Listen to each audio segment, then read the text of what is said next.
Prepare for a truth revolution. Actually, you can prove God exists.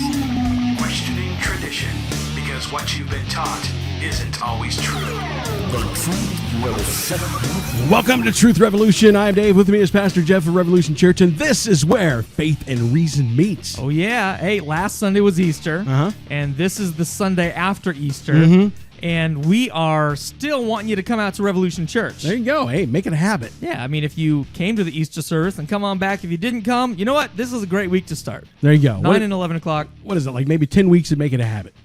Yeah. Get in the habit. Totally. There you go. Yeah, try it. Even try it 3 or 4 times, whatever. But you know what? This is where faith and reason meet, like David said. And so we love to plunge into logical, scientific, detailed information about our souls and the Bible. Exercise the brain, because if you don't use it, you will lose it. And I've lost plenty. Now, we got a very special guest with us today. All right, we want to welcome Dr. Clay Jones to the Truth Revolution Show. Dr. Jones formerly hosted Contend for Truth, a call-in nationally syndicated talk radio program for 8 years. He was the executive director of Simon Greenleaf University, has been on the pastoral staff of 2 large churches, has authored apologetic software, as well as encyclopedia and journal articles, is writing a book, Why God Allows Evil, and speaks widely on that subject, and now, once again, is on Truth Revolution. Yes, welcome back. Well, thank you, Jeff and Dave. Thanks for having me on. It's always a pleasure. Yeah, absolutely. The last time you were on, we talked about why now. Hurricanes, I think it's that. That was one of my favorite shows. I think it was good information. Now, oh yay! Now you're putting this book together. How long before this book's completed, or have you finished it? Well, you know, it's funny. Right now, I'm putting out a lot of it as articles, which is accomplishing something huge for me, and that is it's allowing me to think of things in a little different ways, and it allows me to get it vetted before it comes out as a book, and that's actually very valuable to me, because I'd rather not. Once it's out as a book, you know, people go, "How come you wrote that?" And it's permanent, you know. And so in fact, I just published an article in the Christian Research Journal, in the most recent edition of the Christian Research Journal, entitled "God Let That Child Die." And I think it's one of the most, if not the most important article I've ever produced, because I think it answers a lot of very, very important questions. But anyway, so right now I'm trying to just get it out in article form, and that's been working out pretty well for me. Great. And you can find articles that he's written at clayjones.net. He's got a great blog there. And this is where we're going to link to clayjones.net. So you can go to truthrevolution.tv and get to clayjones.net from there. We're talking today about God killing people, specifically the Canaanites. If you read in the Bible, Dave, you remember this? Yes. Yeah. God comes in.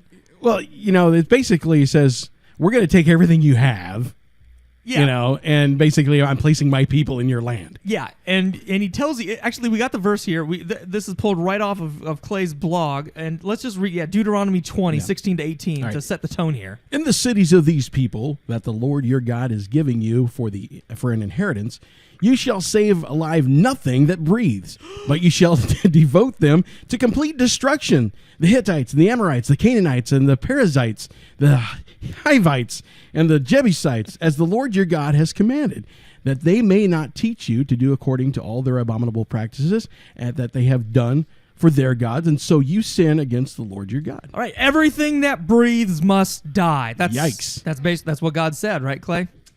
That's what he said. So, is that okay? That doesn't seem okay to a lot of people. Like, God just tells the Israelites, go in there. If it breathes, you kill it.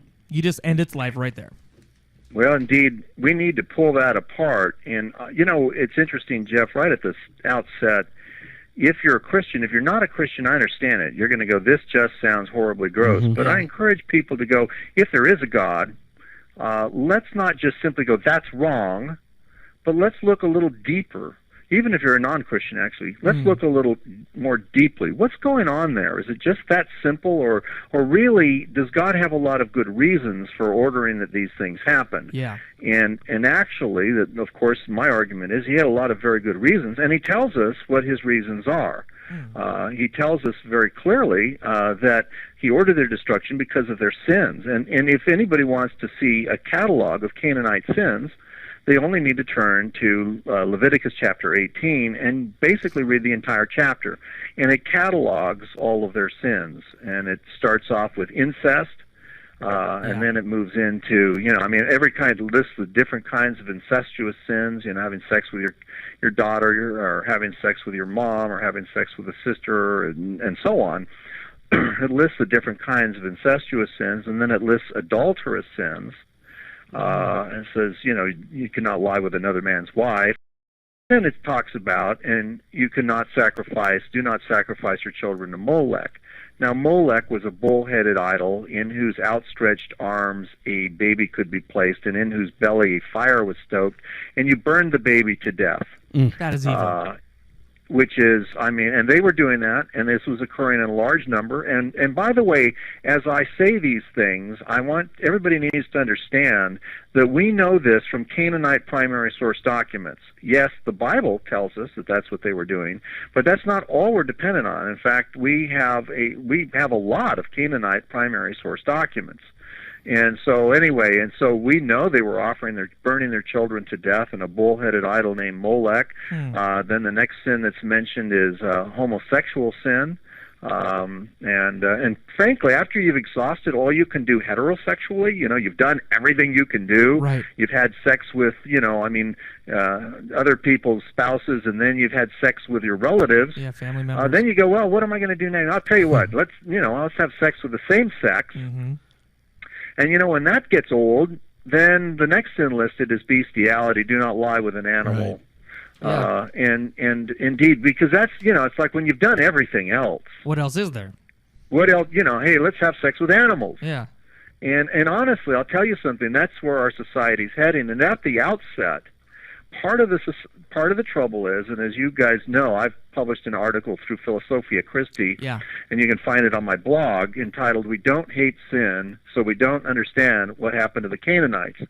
And I was talking at a library, as a matter of fact, at Biola's library. There was a young Christian girl there who was working behind the counter, and I said, I'm researching the Canaanites. She says, I always wondered why, God ordered the destruction of the Canaanites. I said, well, they were committing rampant incest, adultery, homosexuality, bestiality, and so on, offering their children into the arms of a bull-headed idol named Molech and burning them to death. And she gave me this sort of Homer Simpsonian blink. Homer Simpsonian. She's kind of looking at me and she's blinking, and she's like, yeah, why? It's like and that's the trouble is, see, we think these things are okay in our society. And especially with most people being relativists and not holding, thinking there is no truth. It's like, well, why would God be mad? Well, you know what? The Lord says, contrary to relativism, these things are sins and are not to be tolerated. Sure. And that's just all there is to it. And this, anyway, because they were committing these sins and committing them rampantly, people were raping their children and raping animals, for crying out loud. That was God's reason for doing this, because God won't put up with this. And frankly, by the way, this hurts a lot of people. It's not like there's a whole bunch of innocents here. No matter how you look at it, because there's a lot of victims in such a society. And you actually point out in one of your blogs that they were following their own gods, because their own gods would have these type of sexual relationships with animals. Well, yes, and in fact, this is gross. But one of the things is, sometimes people complain, oh, that's too gross, I don't want to hear it. And I think, we need to be grossed out, frankly. We need to be disgusted, and indeed, we need to be perhaps a little sickened.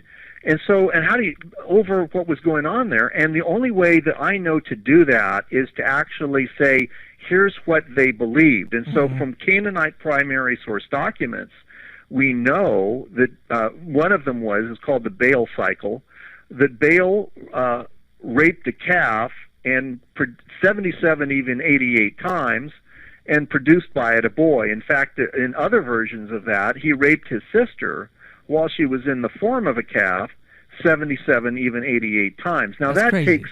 What kind of an imagination does that take, where you sit there and you go, hey, you know what, I know what, how can I combine rape, incest, and bestiality in the same act? Right. Yeah, exactly. Well, that's what they were doing. Depraved thinking, obviously. This is extremely depraved thinking. And so if you're going to create a God, and that's the type of God you're going to worship, and of course, this is the reason that we're bringing this up, because this is gross. People don't want to hear this stuff. Right. But if we're asking the question, why did God destroy the Canaanites, we have to say, because they were doing this kind of stuff. And that's exactly what we have to point out. Now, you can actually read that primary source article there, or the link to his Philosophia Christi article, where he has a lot more information, a lot of basically graphical information about the violence that was done in the Canaanite society. We're not going over all of it here. It's just too much to go on air. Right. But you can read about that. You go to clayjones.net, and he links to the article where he quotes those things. This is bad stuff. And so... Well, we've really gotten in our society to be, everybody wants to be politically correct. Nobody wants to step on anybody else's toes. And it kind of basically cultivates a culture of apathy and acceptance of pretty much anything that comes down the pike. Yeah, absolutely. So that's the problem that I see is happening in our society today. Even for And here, let me take it just a step further. In Romans, it says they not only do these things, but they approve those who do them. Yes. And there's a difference between, in the heat of passion, going off and committing some sort of a lewd act. It's a very different thing for someone to be sitting back, not in the heat of passion, and to dispassionately say, it's not wrong if people want to have sex with animals. Right. It's not wrong if people want to offer their children to Molech. Of course, nobody'd say that today, but we call it abortion today. Yeah. But to see those people, and many of your listeners that are going to be in this case that are listening on secular stations, who have imbibed at the trough of relativism, are going to be saying, well, I don't think that, I wouldn't do that. That's gross. I wouldn't have sex with an animal. That's gross. But I don't think it's wrong. See, that's approving those who do that, and actually, if anything, that's one step further in depravity. The fact that it's just not your thing doesn't mean that you're not actually approving that kind of behavior, and that goes back to the point that, frankly, our society is becoming Canaanized, and since our society is becoming Canaanized, well, of course we're not going to condemn Canaanization, or, we're not going to condemn the Canaanites because we're Canaan. Yeah, exactly. That's what we are. Yeah, as a society, we've gotten very adept at straddling fences. Yeah, well, it's interesting, though, even for people who are relativists, there are certain things in our society that are still, most people would say, well, no, that is just wrong. Slavery, for instance. They would say, well, no, that is just wrong.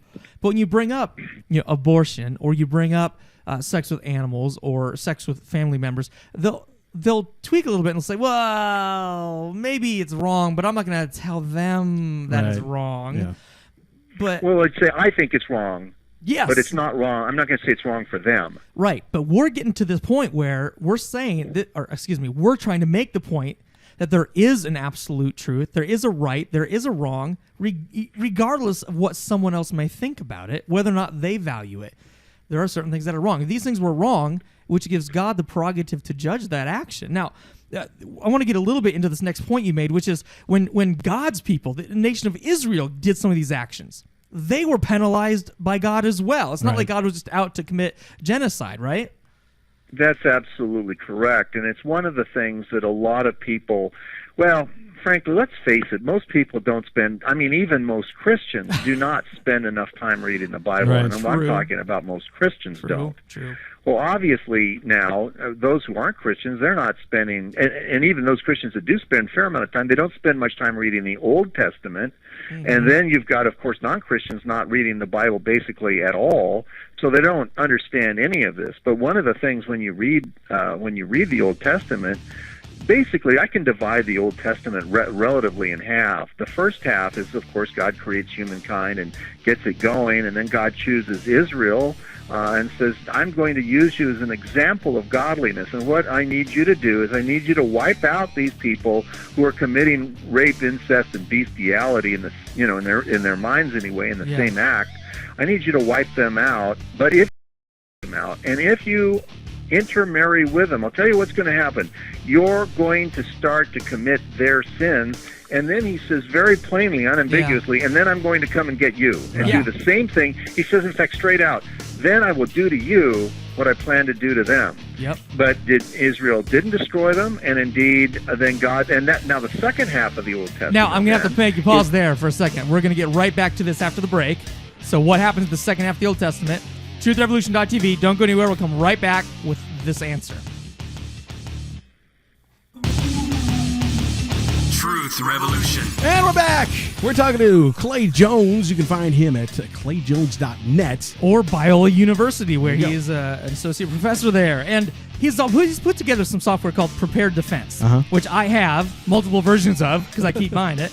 And really good stuff. In this software, it's basically like a quick reference tool for any challenge, question, or philosophical issue you might want to wrestle with in terms of apologetics. How do we know Christianity is true? Right. Like if you want to know, well, how do I know the Bible isn't just a copy of a copy of a copy? You just click on Bible and then click on manuscripts, and it tells you right there. It's got quotes and stats and all. Sounds like something I need. Yeah, it is. And hey, Right Dr. on. Jones, where can they find that? You could get that. You could buy it from Word Search, which is owned by Rodman and Holman, or frankly, you could get it. I would encourage people to just get it from our department because, frankly, you can get it for less. Just get it from our department, and our department sells it for only a whopping $12. Nice. And plus shipping, and just contact the Biola Apologetics department. You can find them online, and you can get it from there. Okay, and we'll link to We Biola definitely will. Apologetics as well, which if you're looking for a master's program to go into, that's an excellent program. People who graduated with that degree are extremely intelligent. Here we go again. Sorry. I have that degree if you don't know, so that's why. Okay, so back to this. Okay, you divided the Old Testament into two halves. And what is... Well, the first half, as I mentioned, is God saying to Israel, now you've got to go and wipe these guys out, and if you don't, you're going to intermarry with them, and you're going to start committing their sins. Yeah. Then the second half is basically after they intermarried with them and just committed their sins, is the prophets. You got to understand what the prophets are doing. The prophets are basically coming to Israel, and they're saying, you are now committing the sins of the Canaanites, and I'm now going to come and destroy you. And finally, in 586, in 722, the northern kingdom of Israel was abducted by Syria. They actually... Well, it killed most of the Israelites, killed most of them. The rest, they deported, actually, I should say, to different lands. They repopulated different lands and then resettled the northern area of Israel with people that didn't used to live there. That's why, by the way, when you read the New Testament, it's called Samaria. But then anyway, and then in 586 BC, the Lord then said, I'm done with you. And then Judah, the tribe of Judah, which had held out, it was more righteous than the northern tribes of Judah, was conquered. And then it was deported by Nebuchadnezzar in 586, but of course with a tremendous loss of life. So in other words, God did to Israel and Judah exactly what he said he was going to do to the Canaanites. Right. Yeah. So that, look, if you do it, it's one thing if you say, I'm only going to punish other people that commit these kinds of sins. I think you might be able to make the case that it's genocide if he's not doing the same to his own people, but he did exactly the same thing to his own people. Yeah. And so then it's not genocide, and this is what everybody needs to get clear in their heads. Then it's not genocide, it's capital punishment. Right. Yes. It is God executing his judgment. Because he did it to the Canaanites who were doing this sin. He did this to the Israelites who were committing this sin. And we might even go a step further, and you point out in one of your articles at clayjones.net that God limited destruction to only certain Canaanites. There were Canaanites who were not punished this way. I mean, God said that he was only going to have this judgment upon Canaanites that lived in a particular geographical area. And we know that they extended beyond that area. And God didn't say, man, I want you to go wipe them out. It's important, when the Lord promised the land to Abraham, he says, you're going to get this land. He says, but you're not going to get it yet. Yeah. Because the sins of the Amorites, and that's just a catch-all, Amorites were one of the Canaanite tribes, the sins of the Amorites have not reached full measure. Now, what does he mean by that? It's really very simple. They had not completely depraved themselves yet. Yeah. And so the Lord waited more than 400 years until they just finally depraved themselves. Everybody's doing just immense evil, and then he says, okay, now you're going to go and destroy them because they've just completely and utterly depraved themselves. And we might even point out that in that intermediate time, where the Canaanites had even heard about the Israelites conquering other nations and the God of Israel winning battles, they have the opportunity to change their And have They had yes, they did, and they had the opportunity to run for the hills too. yeah, exactly. They could have jetted out there. Well, They could have fled. I mean, in fact, the Scripture again and again teaches that God is that God was intended to drive them out. So if they really did believe, hey, you know what, this is sinful and we shouldn't be doing this, they could just go, we're out of here, we believe for us, and we're going to get out of here. But they didn't. They stayed. At least most of them. I don't know. Obviously, I think some fled, but most of them stayed. Right, and that's an example. I'm sorry, that's an example of. We were talking about this a couple weeks ago, of God's mercy within His own judgment. Yeah, exactly. Right. Anyone who would turn from their sin, He'd be willing to have compassion on them. But let's just ask the question: were there any innocent Canaanites? And the answer to that would be no. Not a chance. I'm glad, of course, you bring that up, because to me that's one of the most startling things that is missed by most Christians. For those that read the Scripture when it comes to Abraham and Sodom and Gomorrah, there's quite an interesting conversation. Now, Sodom and Gomorrah, everybody needs to realize Sodom and Gomorrah were Canaanite cities. And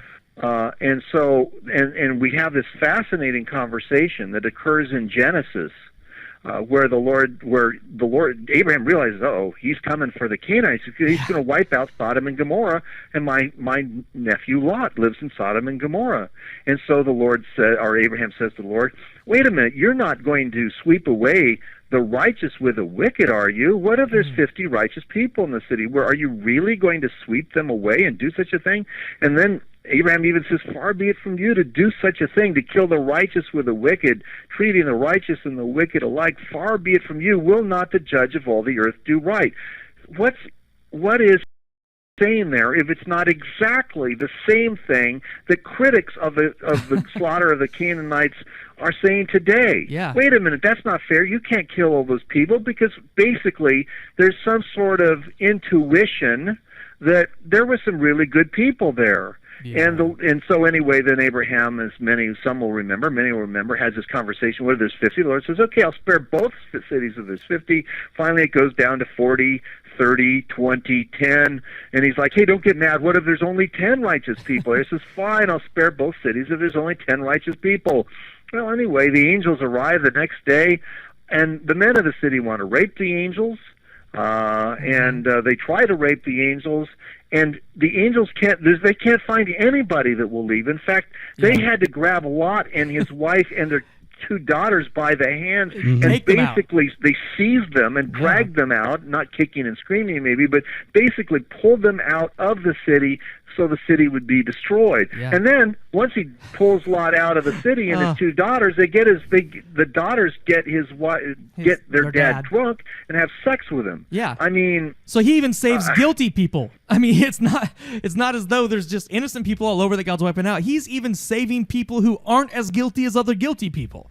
So. That's right. And I think, even Richard Dawkins, in what I call a surprising moment of moral clarity, writes that, wow, if this is the best that Sodom and Gomorrah has to offer, maybe we ought to feel some sympathy with God and His judicial brimstone. Right. Yeah. Indeed. It's rare when Richard Dawkins has any moral clarity, but he sure did there. All right, we're gonna break really quick. We're almost towards the end. We're gonna do our Bible contradiction before we finish this. Bible contradiction. All right, Bible contradiction brought to you by the people from the Freedom from Religion Foundation. Wow. Was Jesus peaceable? John 14:27 says, peace I leave with you, my peace I give to you. Acts 10:36, the word which God sent unto His children of Israel, preaching peace by Jesus Christ. However, Matthew 10:34 says, think not that I am come to send peace on earth. I came not to send peace, but a sword. For I am come to set man at variance against his father, and daughter against her mother, and daughter-in-law against her mother-in-law, and a man's foes shall be they of his own household. All right, we're going to make this really quick for time's sake. Okay. Our cracked acronym, CRACKED, is how we interpret the Bible. It's how we solve contradictions. We're going to use the C for context and the A for author's intention. When someone speaks and someone writes, you have to know what were they intending to communicate, right. Not just what do these wooden literal words mean. But when you read John 14, where it says, peace I leave with you, my peace I give to you, Jesus is talking to His followers. His intention was to say, you will have peace from me. His intention was not to say that they will have no violence or no enemies. Right. His intention was to say, hey, you're going to find peace in your soul when you are with me. Read the stories of martyrs, you'll find this to be true in general. Matthew 10, when Jesus says, I'm coming to bring the sword, his intention there wasn't to say, you're going to hate everybody. His intention was to say, well, you just read the context. Matthew 10, brother will betray brother to death and father his child. They're going to rebel. Okay, so his point is, people are going to attack you, even your own family, because you're a follower of me.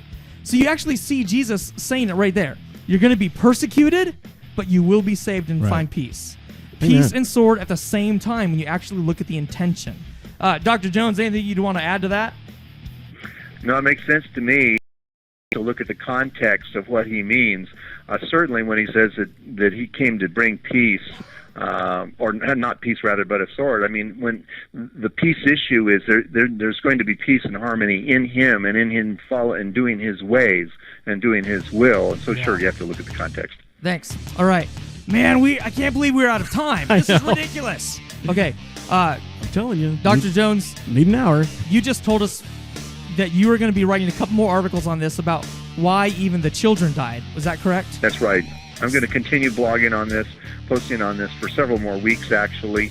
I'm going to then post on whether or not we can use hyperbole. Some are trying to explain this with hyperbole. I'm going to write on that, too. Okay. I don't think we need hyperbole. And then I'm going to talk about the Canaanization of America. Okay, great. So if you want to know why the children what about animals? Why did they have to kill the animals? He's already got that blog post up. You just got it at truthrevolution.tv. We're going to link to all that. Thanks for being with us today. This has been a great interview showing that God was not committing genocide. God was executing judgment against the guilty people. So, hey, thanks for joining us. Come on out to Revolution Church Sunday mornings, 9 and 11. Love to have you. And get out to truthrevolution.tv.